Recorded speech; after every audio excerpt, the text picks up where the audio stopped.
Hello दोस्तों, आप सभी का स्वागत है हमारी YouTube चैनल पर। आप सब कैसे हैं? आशा करता हूं कि आप सब अच्छे ही होंगे। आज मैं आपके लिए एक कहानी लेकर आया हूं जिसका मुख्य उद्देश्य यह समझाना है कि हमें जाति पाति में भेदभाव नहीं करना चाहिए, हमें छुआछूत नहीं माननी चाहिए, हमें इस प्रथा को समाप्त करना है।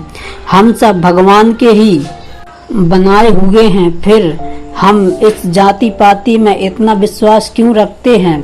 हम सब लोग देखने सुनने में एक जैसे ही लगते हैं, फिर हमें इतना ज्यादा इन बातों पर विश्वास नहीं करना चाहिए। इंसान जन्म होने के बाद अलग अलग वर्गों में बांट दिया जाता है।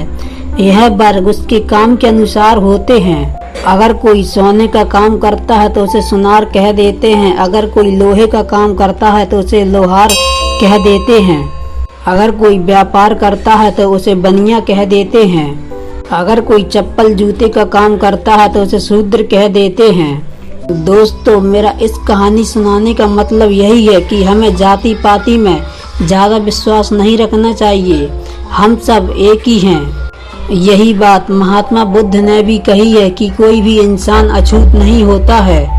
दोस्तों, मैं अब आपका ज्यादा वक्त न लेते हुए अपनी कहानी पर आता हूँ। एक बार महात्मा बुद्ध वैशाली नगर में घूमते हुए दूसरे नगर की ओर जा रहे थे। तभी उन्होंने एक तेजी से भागती हुई लड़की का पीछा करते हुए सैनिकों को देखा। वह लड़की बहुत ही ज्यादा डरी और घबराई हुई थी। महात्मा बुद्ध उस लड़की को रुकने के लिए कहते हैं, तब वह लड़की एक कुएं के पास जाकर खड़ी हो जाती है। वह बहुत ही ज्यादा जोर से हाँफ रही थी और प्यासी भी लग रही थी। तब महात्मा बुद्ध उस लड़की से कहते हैं कि बेटा, तुम इस कुएं से पानी निकालो, खुद भी पियो और मुझे भी पिलाओ।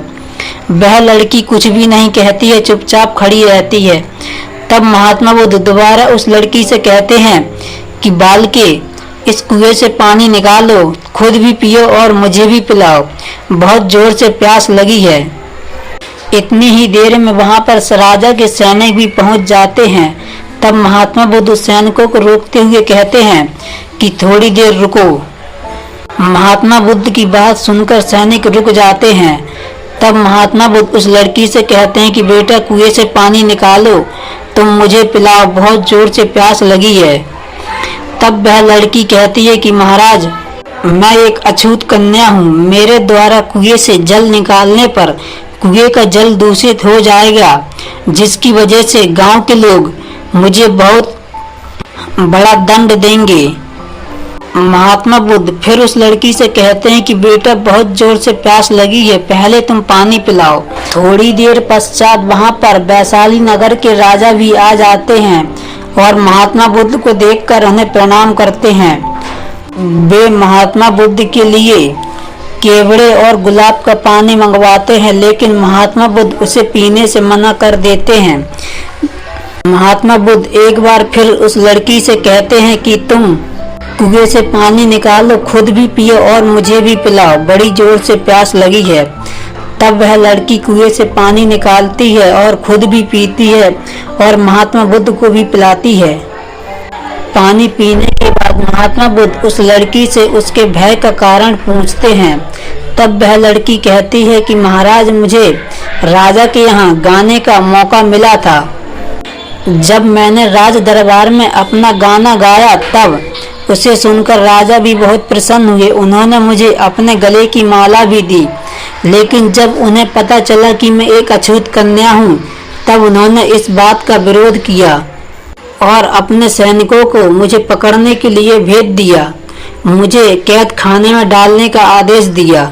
मैं उन सैनिकों से बचती बचाती किसी तरह यहाँ पर पहुँची हूँ।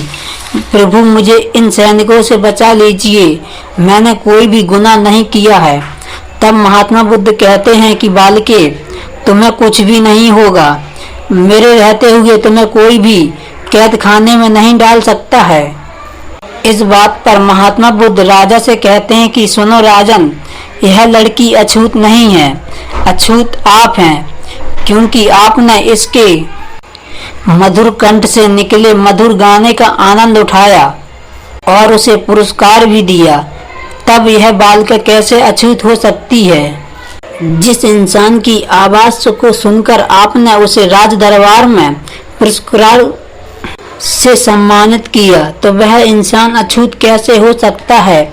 अगर वह अछूत है तो आप भी अछूत हैं, क्योंकि आपने उसे भरे राज दरबार में बेइज्जत किया है, उसका अनादर किया है, इसलिए आप भी अछूत हैं। यह सुनकर राजा लज्जित हो जाते हैं और महात्मा बुद्ध से क्षमा मांगते हैं। उनसे कहते हैं कि प्रभु, मैं अपने मार्ग से भटक गया था, मैं लोगों के बहकावे में आ गया था, जबकि सत्य यह है कि हर इंसान भगवान की ही संतान है, फिर इतना भेदभाव क्यों। दोस्तों, अगर जो इंसान मन से साफ है तो वह अछूत नहीं है, लेकिन जिसका मन गंदा है, अपवित्र है, वह इंसान अछूत माना जाता है, चाहे वो किसी भी वर्ग में क्यों ना आता हो। दोस्तों, अगर आपको कहानी अच्छी लगी हो तो वीडियो को लाइक करें और ज़्यादा से ज़्यादा शेयर करें और हमारे चैनल को सब्सक्राइब भी करें।